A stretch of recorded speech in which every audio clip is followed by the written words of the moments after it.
Toeni vitabu tusome vitu ambavyo haifai ufanye wakati uko kwa talking stage kama mwanaume. Yes. 1. Haifai umpigie simu mara 590 kwa siku. Yes. Umempigia simu 10 na hata haijafika saa 6 mchana. Alafu unatarajia talking stage iende mahali? Unajidanganya wewe.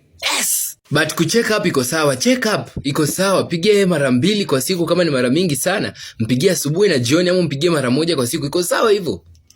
Lakini sio kupiga kila saa pati umeoga, sijui umefanya nini, sijui kuku yenyu imetaga. Hapana.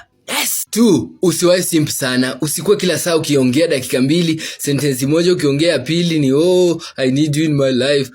Sijui nini. Make your intentions clear, lakini usisimp sana we nawe. Yes, utakaa desperate. Na hatutaki hivyo. Ya 3, usikuwa unaongelea ex wako sana ama unamcompare na madem wengine sana. Madem hawapendi kukuwa compared na wase wengine. Yes. Sasa wewe ukikuja hapa na stories za ex wako, ukiona dem mwingine wa barabara ndio huyo umeangalia, umeanza kumcompare, umeanza haitaenda mahali. Yes. Sijui kama anakuingia krini. Ya mwisho, usizoe kurusha emoji kila sentensi. Yes. Kila baada ya one word umesharusha love emoji, umerusha sijui emoji ya kucheka, sijui umerusha emoji. Hapana. Unajua kutumia emojis, but sasa usi overdo emojis wakati mko talking stage. We chat, kuwa serious for once. Yes. Na ukifanya hizi zote, talking stage ita move to the next level. Alafu tutaingia the next topic. Yes.